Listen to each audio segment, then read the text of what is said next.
Well, Kelly Ziegner is the president and CEO of United Way, and she's here with Elgin Middlesex United Way. She's here with me on Food Bites today. And Kelly, you're a pretty special person. I mean, you're a community staple, which goes with being United Way. I get that as well. But my memories of you are all fond. But I remember when COVID came, and you remember we had the COVID recovery panel, and you were co-chair of that. And that was a lot of different groups. I think in that very first call that we had, it was a Zoom call, maybe 50 different groups were on it. Do you remember that? And I do. Yeah, and then you had to manage all of that, but you were the very first person I called about that. It was something that the food bank was willing to do to try to help. But you managed all of that and did so well. But then I have noticed that, you've also taken the lead in promoting these ideas about social assistance rates and that they need to be beefed up a lot. And I wanted to talk to you about that, Kelly, because we have, as Feed Ontario, which is all of food banks, we've been calling on that same thing for a couple of years. We've been up to Queen's Park, spoken with all the different, even with some ministers. It wasn't working, so then Feed Ontario tried to see if the government would at least end the clawbacks. So there's some jurisdictions that were adding money to try to help funds to try to help people on social assistance, but the provincial government would claw it back. And we haven't had all that much success there. So I was delighted to see that you had come out with United Way and took this stand. And I'm seeing more of that, to be honest with you. I mean, the public health officers, both here in London and in the county not just outside of London, were calling on things to be done to help around food security and income and other things. So I think it's really great that you've shown that kind of leadership. I don't suppose it's easy. There'll be some criticisms to that or whatever. But I wanted to provide you the opportunity, Kelly, to just take us through that process, how you got there as a board and as the United Way, and what is it that you're hoping to get from that?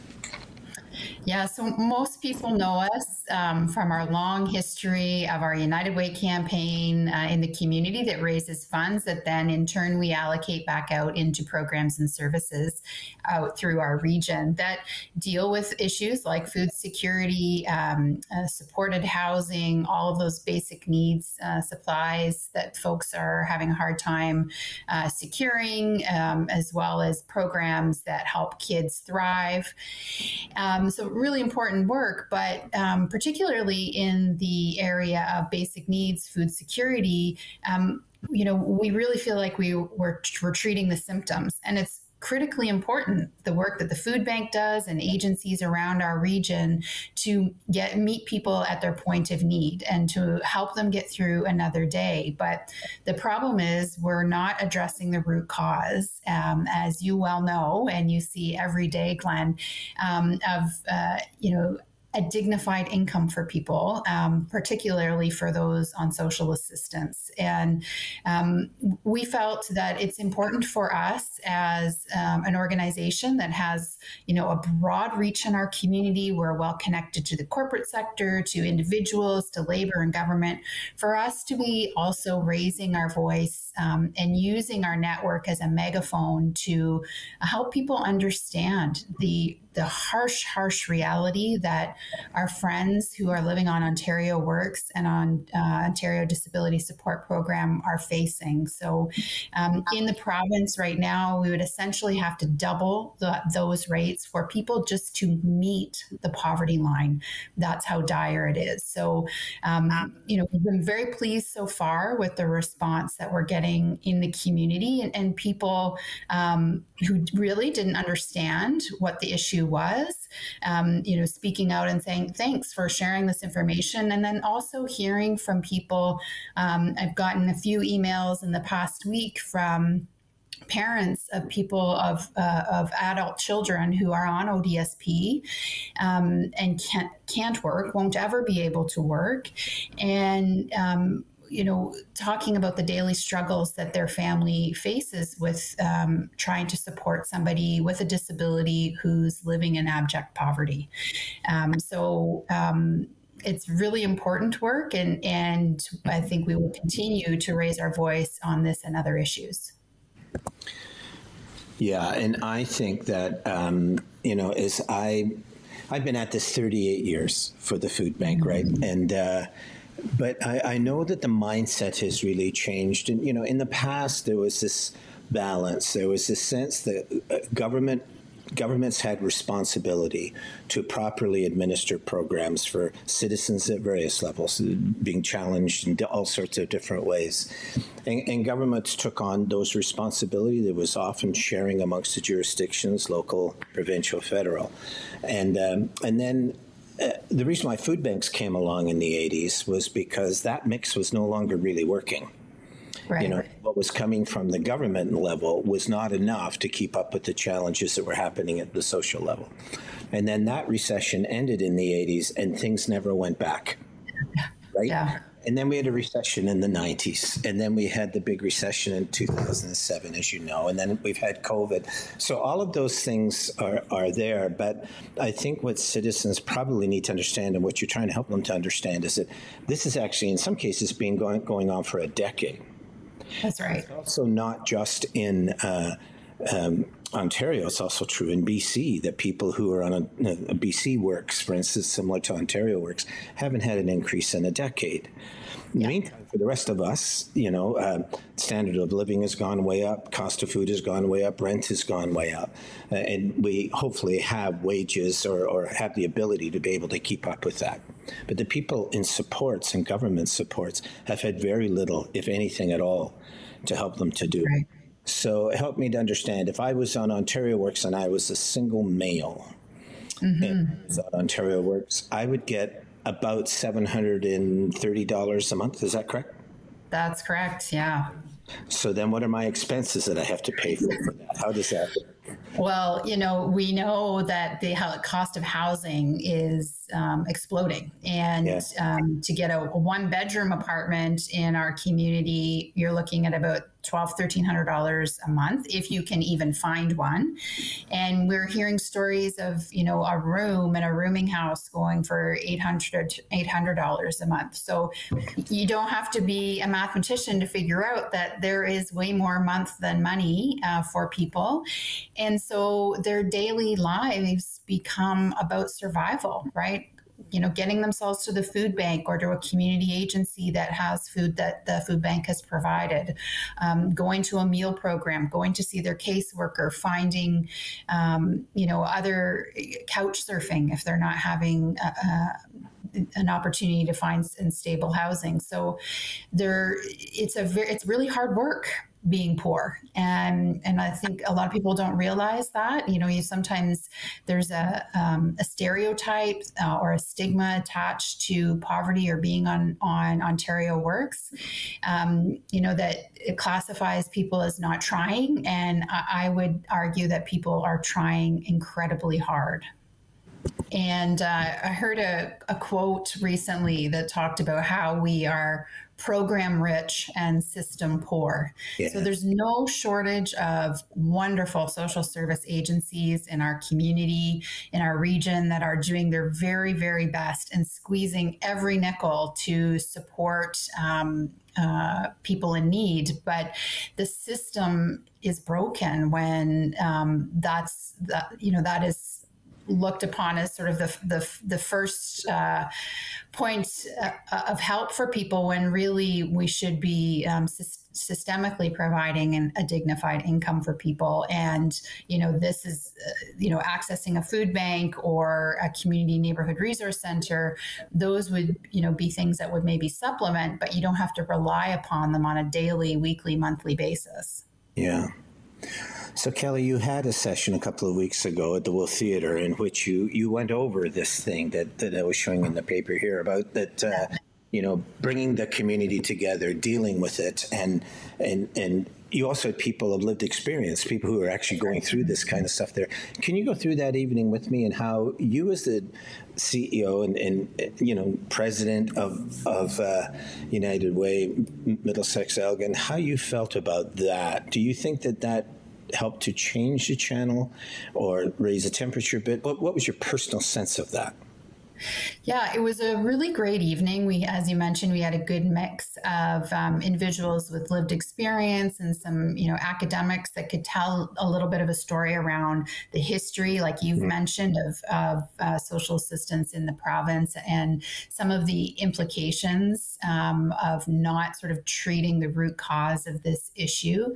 But it was really powerful to hear the words of folks with lived experience. And a young woman, Ashley Harp, who participates in the Circles program at Goodwill, herself was once on social assistance as a single mom and now is a coach and mentor to others, said, nobody wakes up one day and says, sign me up to be poor. Yeah. Sign me up to be on social assistance and reliant upon others. And, those were really stuck. That her conversation with us really stuck with me, and it did with the audience as well. We had a couple hundred people come out. We had a lot of really great media coverage. And what I've been really pleased about is some sort of non-traditional folks also lending their voice to this. So we've seen Make It Livable, that's what our campaign is called, in church bulletins around the community. So people talking about this from a social justice perspective in ways, they weren't before. So that was really the goal, is to keep the conversation going so that when people are talking to policymakers, they're bringing this into the conversation. Yeah, I was at the city a couple of weeks ago dealing with some of the higher ups that were there, not politicians, but people that are in staff. And they were telling me that this next 10 years is going to be brutal. And they continued to bring up this idea of the what they called the Harris years, but it wasn't just the Harris years back in the 90s provincially. Right. The Liberal federal government at that time under Paul Martin made significant cuts in similar things. So all of a sudden, London just went through a brutal time. Homelessness got a real start there, out into the streets and everything else. It has felt to me that because of the lack of attention to this, not just in the last week or even year, but the lack of attention to this over years, perhaps even a decade or two, has led to the point where it's so cumulative, it's so bad, that the kind of measures that are going to be taken to try to provide security are going to be hugely significant and will take a huge amount of money to be able to make that happen, and public will. And it is my sense, we're seeing this as a food bank, I've talked to other groups as well, including you, who the community is really rallying behind those groups. But they do not have the capacity to take it all on by themselves, any more than a government has the capacity to take it on by themselves. But this balance is gone, and now communities are largely, through donation-based and other things, trying really to help. But whether, whatever the level of government it is, and it's not a partisan thing alone, because this happened at various 100%. parties. So, but it's how to get the community aware that we need to press our policymakers, not just politicians, but bureaucracies and others, that it's time to address this and help to get us back up. But I just worry that we're entering into similar times as the 90s. Do you get that feeling, or do you think it's too premature saying that? Well, it certainly, the signals are there that, we're in austerity times, right? Every person, every organization, every system is being stretched to the limit because of inflationary pressures. And added on to that, rightly so, government spent a lot of money during the pandemic, and now they're pulling back. And so we definitely are going to be feeling that for some time. But I'd argue it can't be on the backs of the most marginal in our community. There are many, many people, many, many organizations that are doing okay.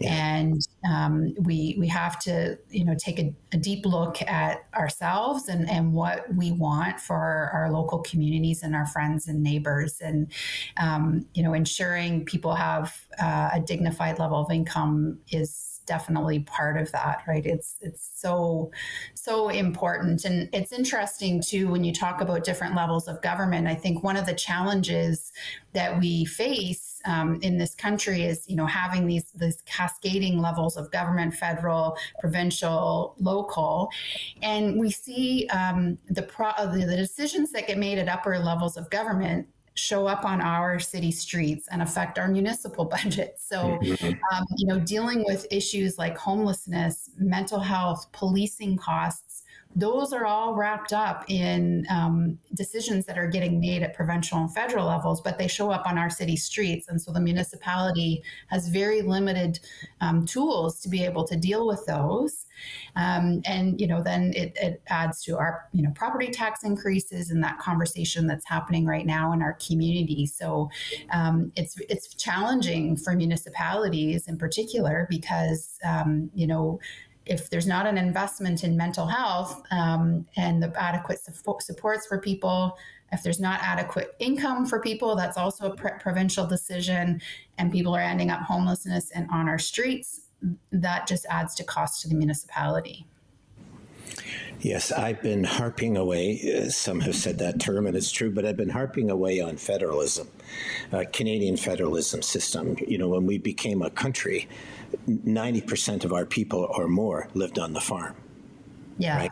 Now it's flipped totally. It's almost reversed, where the vast majority live in our cities. And yet those power and wealth sharing measures have changed little at all. A community now bearing the brunt of both the opportunities but also the burdens that come with in modern life do not have the capacity, so they end up having to travel up to Queen's Park or having to go up to Ottawa and plead their case and compete against other cities to try to get the things that they need. And I think federalism is one of the fundamental problems. It needs to be re-engineered. Federalism 2.0 for the modern information progressive era. So it seems to me we're trying to raise our voice, and especially the United Way, and we really appreciate it because it needs to be done. But it's almost like we have to look at some serious calculations as to how to recalibrate for the future. Do you get that sense as you talk to people that they see it, that it's at that level? Yeah, absolutely. I think we started talking some time ago about the gap, and the gap we were talking about was between rich and poor and income levels, and that definitely seems to be widening, and clawing that back is a monumental challenge. I think I think some of that happens through taxation of folks that can afford it, but it is really challenging, and I'm encouraged because I do see many folks, everyday folks who roll up their sleeves to volunteer, to give, to do what they can for their community and their friends and neighbors. But again, that we're program rich, system poor, and like you said, the system needs to be re-engineered.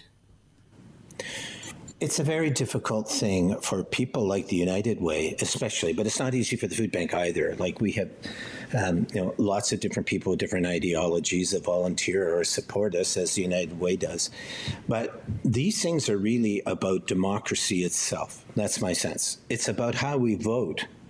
It's about how we feel about people. But the moment that you stand up as a nonprofit or a charity and speak to that, you almost run a real risk of losing support, because people think, oh, you're speaking out against this party or you're speaking out about this government.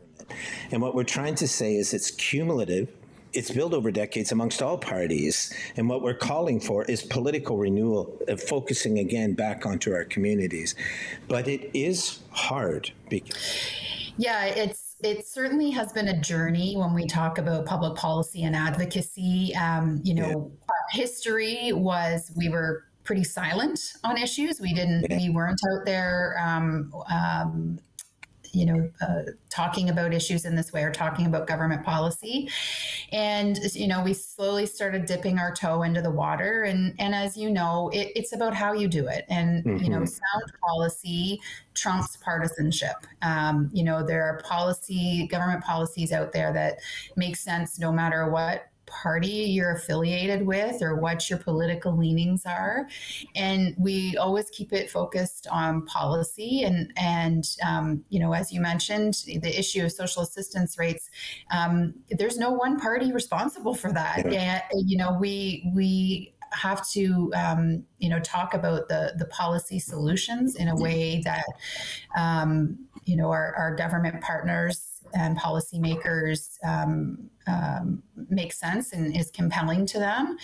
I think in this last case, when we're talking about social assistance rates, by and large, general public has been, and those who support us have been pretty supportive. We've not heard any negative comments, except for the stuff you sometimes will see online, which I don't think it matters what you're saying. There will always be someone with a countermeasure. But, some of the conversations I've had with people one-on-one, people will say, well, why should my tax dollars pay for someone's social assistance increase? And my answer is they already do. You're paying for increased costs in the healthcare system. You're paying for increased costs in community policing. You're paying for this already. And the solutions are actually a lot cheaper, as you know, Glen, than letting these problems fester and get bigger and bigger. So, at the mayor's address a few weeks ago, Josh Morgan talked about the new housing project that is a partnership between London Health Sciences Centre and I believe it's Inner Community Health on Dundas Street, where they, had an individual who in 1 year had accessed the emergency room over 200 times when they were homeless, and since being housed have accessed the emergency room once. So, we all know that that's pretty costly, healthcare costs. And I think we've all seen the stories in the media of growing wait times in emergency rooms. And so, the best answer for this person was a home and stability and a level of income that keeps them housed. Yeah. We're talking here about government and policy supports, but at a community level, I'm wondering if we're fully up to snuff yet about it. Part of the reason I wonder about that, I stick usually in my lane and just talk about food, right? And plod along. But there have been these reports that have been coming out that show that 65% of the people that come to food banks across the province would be homeless if it wasn't for the food banks. Right. So I look at that and go, okay, we're dealing with homelessness now. We've got health and homelessness. We've got all those sectors in there. But when it comes to food security, or what you're going to do about food to make sure that those supplies are available and affordable, client sensitive. I think that we're not really doing that. We're kind of cobbling together right now, trying to handle one particular problem without realizing at the other end, all of these other people are dropping into homelessness because we're not dealing with that problem. And then there's what the health unit just put out yesterday, or the day before, that of all the people, like 1 in 6 families in Middlesex-London are food insecure. But only 25% of those come to charities of any kind. So that means the vast majority of people are not coming into those services, are doing their best to make it work, do what they can. Maybe they don't even know how to navigate the system because it's new to them. They're working, they've never had to use it before. But I think that somehow we have to bring in together all of these large pieces, and everybody has a role to play. But I do worry that if we don't get the wealth thing right, for instance, how we're going to do that, if we don't get federalism right, then as we're dealing with homelessness and the health problem, the numbers of people falling into those ranks continues to increase, despite all of our focused effort, which has been fantastic in London. I wonder if you have that same kind of feeling, or do you think that we'll round a corner with health and homelessness and maybe things will get better? So what gives me optimism is I think there is certainly a concerted effort, locally, provincially, federally on housing and increasing housing stock and hopefully bringing down the price of housing, because we know that's a major contributing factor, right? If somebody's spending 70% of their income on finding a place to live, that really doesn't leave much for them. And, you know, most people who living paycheck to paycheck, you know, if they missed a paycheck, they're in financial crisis. And it doesn't take long. And, you know, if you get evicted from somewhere, good luck trying to, without a reference, get an apartment somewhere else, right? So really, really critical, you know, programs that keep people maintained in housing. You know, some of the challenges, as you know, Glen, right now is the backlogs at the housing tribunal and making it really challenging for people as well.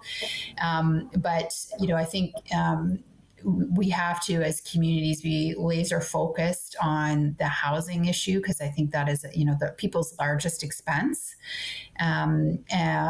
You know, in addition to ensuring that people have a living wage, that, you know, social assistance rates are dignified, so that folks at that lower end of the spectrum are looked after. And then, you know, also, how do we prevent, you know, people that are doing okay right now, but, you know, one mortgage renewal away from, I don't know what I'm going to do, right? And so, you know, debt counseling and keeping people you know, informed and educated about what choices they can make and what agency they have right now to be able to prepare themselves so that they're not falling into that risky, precarious spot. Yeah. I talked about food. You'll have to forgive me, Kelly. I talked about food because the show's called Food Bites. And, and I help out at the food bank. But you're right about the housing piece. I totally agree with that. And there seems to be some kind of consensus around that. But we'll see what happens as elections come and go, those kind of things that happen. I think if I feel any real sense of hope, it's with groups like what the United Way has done, not just in helping to collaborate and pull groups together and other, but to speak up about it. I mean, these things need to be done. The parameters have changed, right? It's not as it used to be in our societies, and people need to understand that that has been a fundamental shift in how we handle the dealing with vulnerable folks in our society. And I think it takes groups like the United Way or the health units doing what they did, right? Or the hospitals speaking up. It's really important that these leaders in our community, like yourself, are doing that. And I do feel a sense of hope at that. And I continue to be amazed at just how much Londoners are giving. Yes. You know, as I talk to different, because they are the ones that are actually also having to pay more for groceries, more for rent, all that kind of stuff. And yet they're compensating, but they will not be able to compensate to the level that provides equity and fairness within the system until the government reemerges. But I just wanted to thank you for raising that voice on the one side, which I think is important, but collaboration on the other, because when the United Way collaborates, it draws in the big players, and it's an awesome thing. And I just wanted to thank you for that, Kelly, because you've done it. You know, United Way's always been good that way. But the challenges you faced, and we haven't talked about that, the challenges that you and all the other agencies are facing are immense. And yet you continue to collaborate and you continue to raise your voice. I think that's amazing, but I think it also gives some hope to others that are like myself and Jane. So.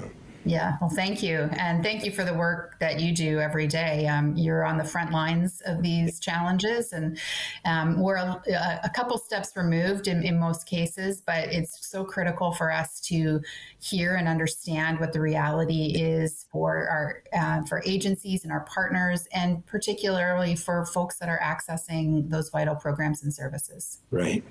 Thanks, Kelly. And can I talk to you again before the summer? And I think we'll revisit this and see if there's any changes or modifications are taking place that might make a difference. But thank you for all that United Way does. And I wish you'd thank your board for me, too.